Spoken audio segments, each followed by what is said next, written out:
Hello दोस्तों आज की वीडियो बहुत ही स्पेशल रहने वाली है क्योंकि आज की वीडियो में बात करेंगे 50 से भी ज़्यादा इंजेक्शनों के बारे में।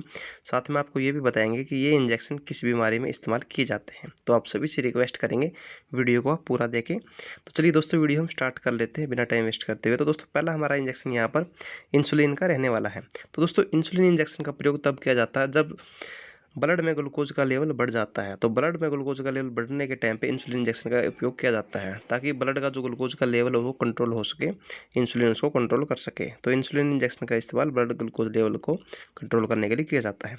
अगला इंजेक्शन हमारा यहाँ पर रहने वाला हाइड्रोकोट का। हाइड्रोकोट इंजेक्शन या प्रीमाकोट नाम से भी आता है।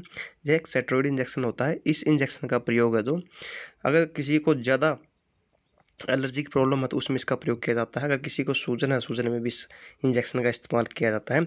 अगर किसी को ज़्यादा रिएक्शन हो गया है तो रिएक्शन को तोड़ने के लिए भी इस इंजेक्शन का प्रयोग किया जाता है। किडनी की प्रॉब्लम में भी इस इंजेक्शन का प्रयोग किया जाता है। आर्थराइटिस की प्रॉब्लम में भी इस इंजेक्शन का प्रयोग किया जाता है। ब्लड और बोन मैरो की प्रॉब्लम में भी इस इंजेक्शन का प्रयोग किया जाता है। साथ में आई और विजन से रिलेटेड जो प्रॉब्लम होती है उसमें भी इस इंजेक्शन का प्रयोग किया जाता है। तो अगला इंजेक्शन हमारा यहाँ पर लिवेरा रहने वाला है। लिवेरा इंजेक्शन दोस्तों इसका प्रयोग है जो मिर्गी के दौरे में इसका इस्तेमाल किया जाता है। अगर किसी को मिर्गी के दौरे आते हैं तो उस कंडीशन में लिवेरा इंजेक्शन का प्रयोग किया जाता है। तो अगला इंजेक्शन दोस्तों हमारा यहाँ पर लिग्नोकैन होने वाला है। तो लिग्नोकैन दोस्तों एक लोकल एनेस्थीसिया इंजेक्शन होता है।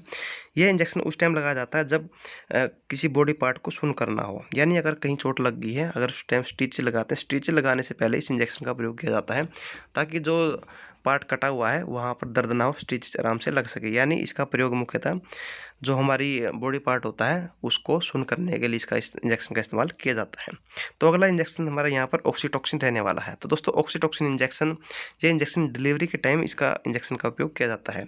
इसका मुख्य काम है दोस्तों जो मसल को मुलायम करने के लिए इसका प्रयोग होता है। यानी जिस टाइम बेबी डिलीवर होता है तो उस टाइम इस इंजेक्शन का प्रयोग करते हैं ताकि बेबी की डिलीवरी आसानी से हो सके, जो मसल होती है वो आसानी से खुल सके ताकि बच्चा आसानी से निकल सके। तो साथ साथ में दोस्तों इस इंजेक्शन का प्रयोग जो ब्लीडिंग को रोकने के लिए किया जाता है। यानी जब यूट्रस से ब्लीडिंग होती है तो उस टाइम ब्लीडिंग को रोकने के लिए भी इस इंजेक्शन का प्रयोग किया जाता है। तो दोस्तों अगला इंजेक्शन हमारा यहाँ पर हैलोपेरिडोल का इंजेक्शन रहने वाला है। हैलोपेरिडोल इंजेक्शन का प्रयोग दोस्तों उस टाइम किया जाता है जब किसी को दिमाग से रिलेटेड कोई बीमारी हो। दिमाग से रिलेटेड बीमारी जैसे दोस्तों, जैसे कई आदमी हमेशा सोचते ही रहते हैं और कई कई बार तो आदमियों के मन में ये भी आ जाता है कि वो जीने से उनका मन भर जाता है, वो मरना चाहते हैं। तो ऐसे जो पेशेंट होते हैं उन पेशेंटों के लिए इस इंजेक्शन का प्रयोग किया जाता है। न्यूरोलॉजी प्रॉब्लम के लिए इस इंजेक्शन का प्रयोग किया जाता है। अगला इंजेक्शन दोस्तों हमारा यहाँ पर पेंटाजॉक्सिन रहने वाला है। तो दोस्तों पेंटाजॉक्सिन यह एक नार्कोटिक ग्रुप की मेडिसिन होती है। यह पेन कम करने के लिए इस इंजेक्शन का प्रयोग होता है। लेकिन अब इस इंजेक्शन का प्रयोग जो गलत तरीके से यूज करते हैं, जो युवाएं हैं, नशे के तौर पर इस इंजेक्शन का प्रयोग करते हैं। तो दोस्तों पेंटाजॉक्सिन इंजेक्शन है वो पेन को कम करने के लिए इंजेक्शन का प्रयोग होता है। अगला दोस्तों हमारा इंजेक्शन फिनार्गन रहने वाला है। दोस्तों फिनार्गन इंजेक्शन उस कंडीशन में इस्तेमाल किया जाता है जब किसी पेशेंट को नींद ना आती हो।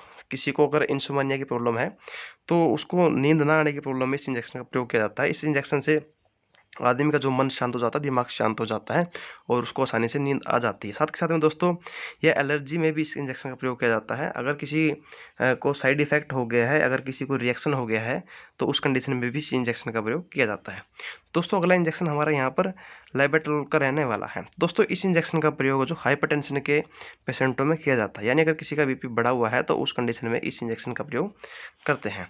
अगला दोस्तों हमारा इंजेक्शन डेरिफेलिन रहने वाला है। डेरिफेलिन दोस्तों आपने नाम पहले भी सुना होगा। तो दोस्तों इस इंजेक्शन का प्रयोग जो मुख्यतः अस्थमा के पेशेंट में किया जाता है। अगर किसी को सांस की प्रॉब्लम है, सांस उनको ठीक से नहीं आता तो उस कंडीशन में इस इंजेक्शन का प्रयोग करते हैं।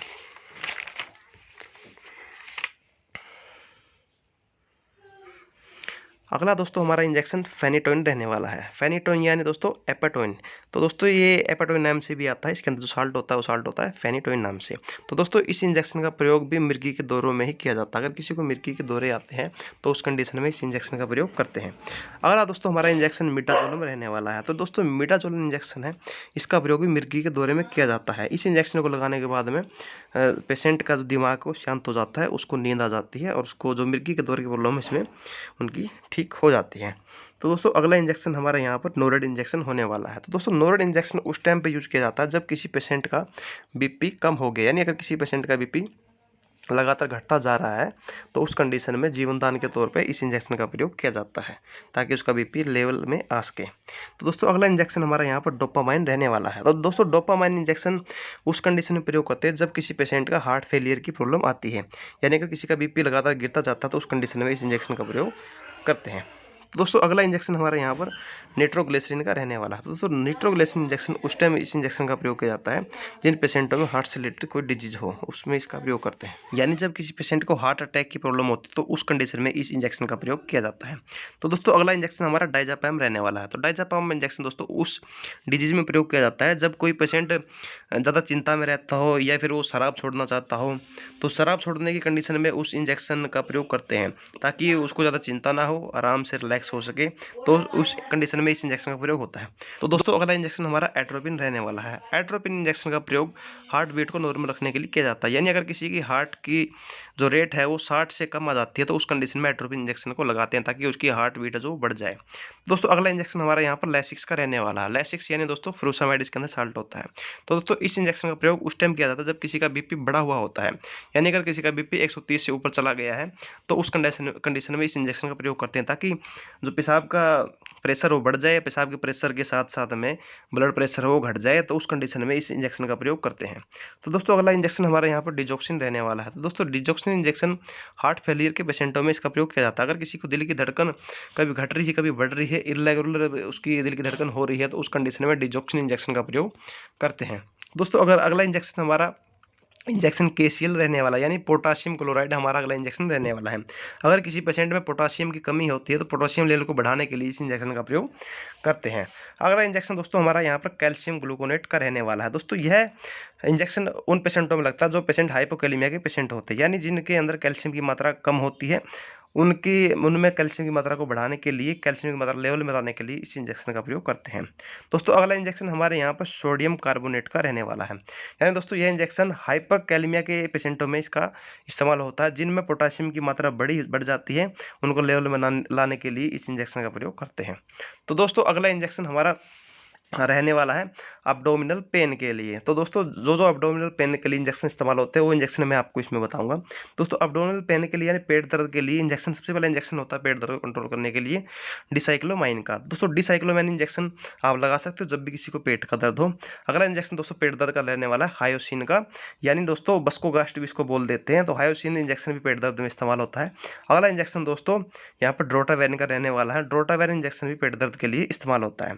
तो दोस्तों अगला हमारा इंजेक्शन रहने वाला है एनाल्जेसिक इंजेक्शन, यानी दर्द का इंजेक्शन। तो दोस्तों दर्द के इंजेक्शन के लिए आप डाइक्लोफिनेक इंजेक्शन आप लगा सकते हो, दर्द के लिए बहुत ही अच्छा इंजेक्शन माना गया है। तो दोस्तों अगला हमारा इंजेक्शन रहने वाला है एंटीमेटिक इंजेक्शन, यानी दोस्तों उल्टियों से रिलेटेड हमारा ये इंजेक्शन रहने वाला है। उल्टियों में कौन कौन से इंजेक्शन लगाए जाते हैं?